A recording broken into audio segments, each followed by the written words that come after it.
Well, I Googled it actually. I looked at all of the BC outfitters to find out which ones were the best because I wanted to go on a goat hunt, either goat or sheep. When I looked at the prices, sheep were far more expensive than goat, so I thought, well, I'll take the goat hunt.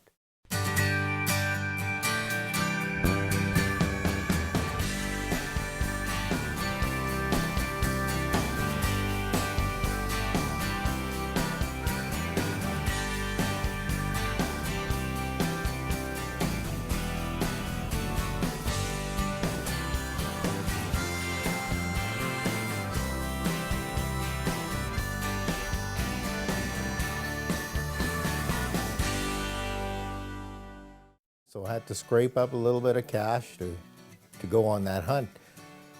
Scraping up the cash was hard enough, but convincing my wife Rhonda to go, that was a big problem because anybody who knows my wife knows that she worries a lot and she's a big fretter. So anyway, I got it by her and the decision was made and I was on my way. I was on my journey. That shows the camera. Yeah, you look better on the camera. You do in real life.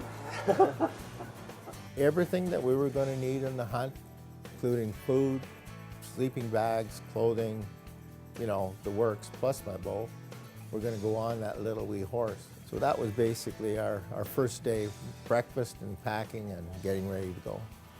Yeah, the ride up was pretty easy other than, you know, I haven't been in the saddle like this, you know, I mentioned earlier since I was 12 years old.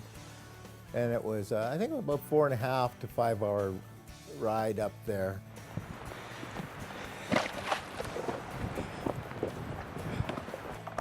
Now, you guys are going to get seasick looking at this, but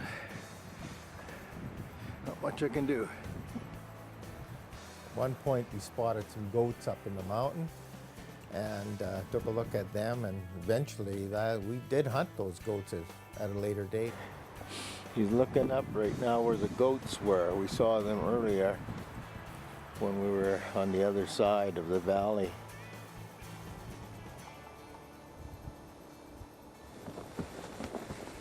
The trails were fine going there.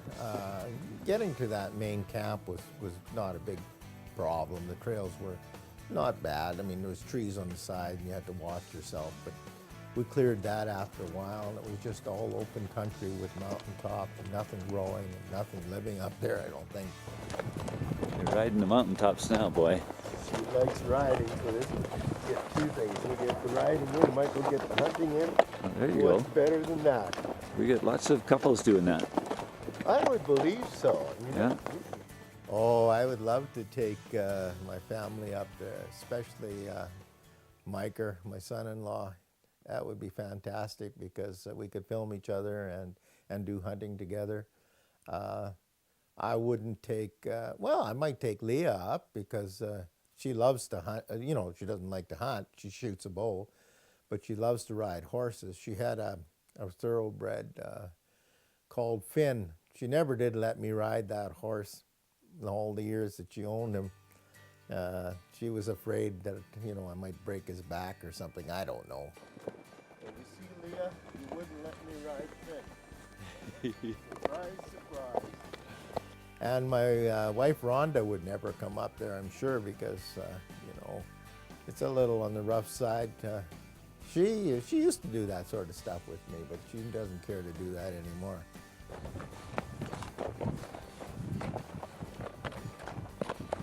Hey, Frank, are you on the top of the world or what?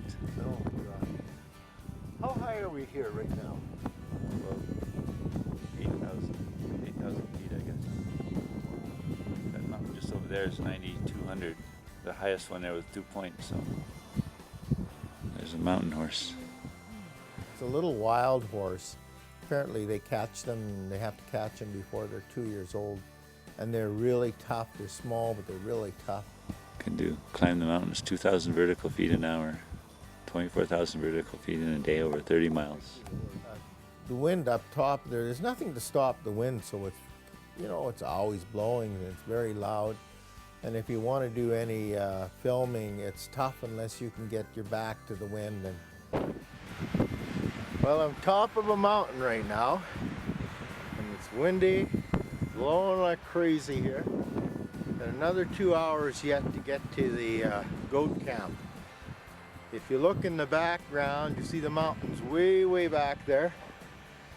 That's where we came from, way up there in those other mountains. We've been riding now for about 4 hours, and we gotta have about another 2 hours to go. And my horse is a very good horse. The one over there, and Billy, he's well trained. You just let him go, and he does his thing. But I'm telling you, I am feeling pain in my back and in my legs, and I feel like I'm 100 years old. It was a nice bike camp. There were tents with wood floors and a tent to cook in, and outdoor tables to eat our meals on. And that was really cool. And we hunted out of there for, I think, about 3 days. We'd go out early in the morning, go up this mountain, and we'd hunt, and then we'd come back in the evening. Just before dark one time, or a couple of times, I guess it was almost dark, and then we'd build a fire and cook the meal, and it was quite nice.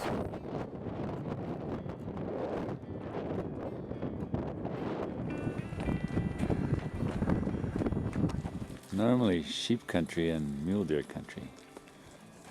But this is kind of unique that we can hunt mountain goats by horseback on the top of all these mountains. We ride above them and then hunt downhill. Well, everybody and every article I read said you better be in shape if you're going to go hunting in the mountains. So I took their advice and I did a little bit of training. I would walk from, maybe 2 or 3 clicks every day with a backpack on. Then I went to the river hills and I walked up and down the river hills, getting used to it. But in spite of all that training and losing 20 pounds of weight to get, on this hunt, I never ever thought that I would have to work as hard as I did, and how much work it was to climb up and down those rocks. It was just something I had never believed it would be like that.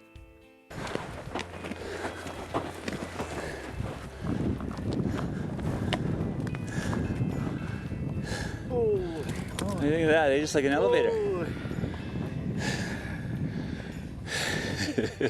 Impossible. What a good horse. He just pulled me up the bloody mountain, and I was holding on to his tail. And I'm still beat. This is so steep, you guys. There's no way you'd ever think a horse could go up here, let alone a man.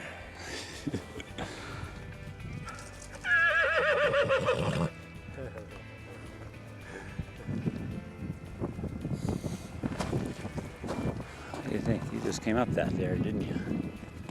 Pointed down that way and just showed them just how steep this is. I don't believe we took horses up there.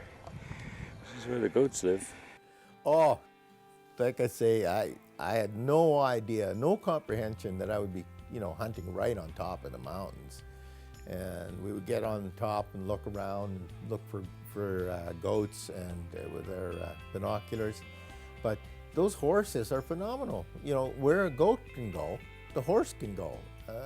I just couldn't believe it. I'm just so relaxed. They don't seem to be, I think you fire a cannon beside them and they never get scared, they never spook. You just sit on them and let them go. I mean, they're just an amazing animals. Old Finn would never survive here. He just quit. Yeah? So that's it. Give me the nice green grass and a little bit of oats and a nice green paddock. That's right, eh? That's it.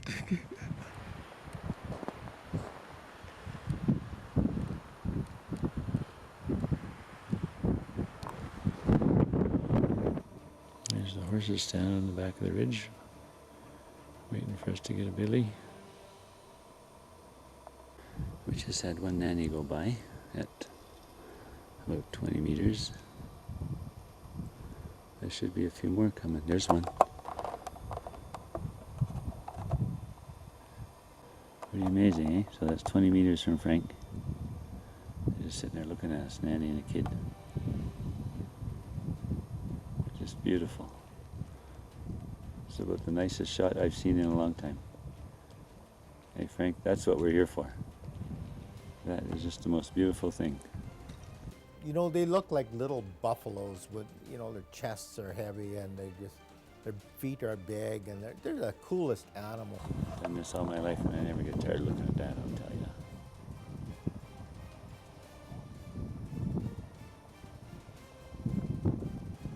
What do you think of that, eh Frank?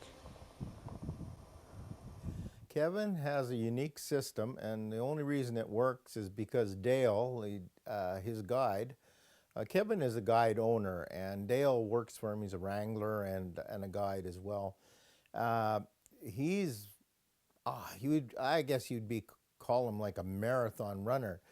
The goats would be down at the bottom of this mountain. I mean, way, way down at the bottom of the mountain, and Kevin would say, "Okay, Dale, go get them." So here we are, kind of set up for a second little drive here. There's about 7 goats there. Ambush. Gonna try a little ambush here. There's the goat herders down there. They're going down there to chase them up. Kevin and I would set up on a chute, and Kevin seemed to know which chute the goats would come back up. You see those goats down there? They're coming up to visit us now. Oh, I see that. Just the 4 of them are standing there. Yeah.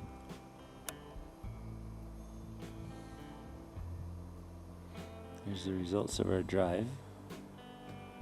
We got a few goats coming up onto a little bluff right in front of us. We'll see how well they can walk on cliff faces. I'd be sitting there with my bow waiting, but unfortunately most of the times there were goats that were nannies and kids, not the billies.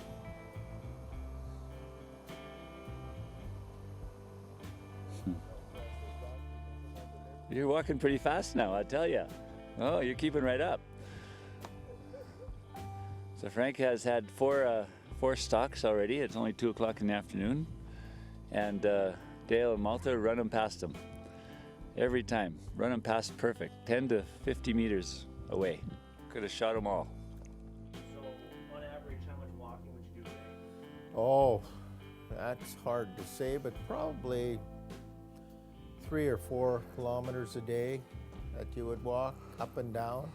But that's like doing 20 or 30 on flatland.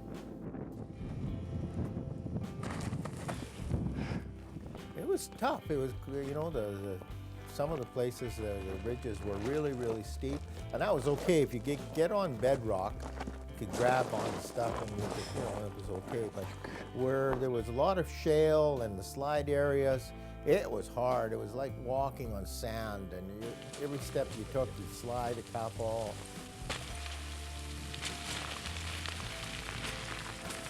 Are we having fun yet?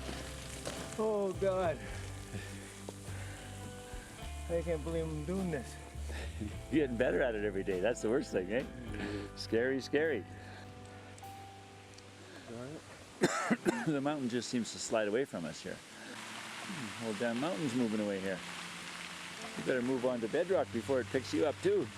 And it was treacherous. You had to be careful that you didn't fall. A couple of times I slipped a little bit, and my wife's a little concerned about that. She thought I might die, but no, that wasn't the case. Here we are going up bedrock in a little chimney.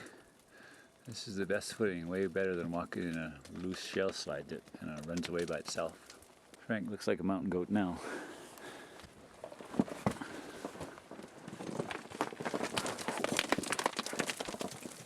I definitely don't think that anybody that's afraid of heights should go goat hunting, because you are on some really Fall down. high spots, and you know, if you're looking straight down, it might get somebody that's you know, afraid of altitudes a little scared.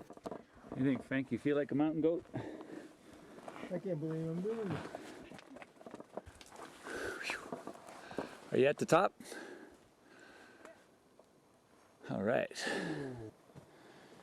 There's the chimney we're going climbing up. Looks like a chimney to me. I hunt out of a tree stand, and hunting out of a tree stand 20, 30 feet in the air kind of gets you acclimatized to hunting in the mountains. After you've done that for a while, you get really confident going up to those heights. So when I went to the mountains, I wasn't a bit afraid. I'm not afraid of heights, so I was okay. Oh, Camilla tricked me. She said it was the top. Well, just top of the first stage. We got set up, and sure enough, Dale chased up some goats, and they came up. And I was pretty excited. There was a couple of good-sized goats in the bunch, and they were coming up real close, and they came right out in front of us. I don't know whether they're maybe 15, 20 meters away.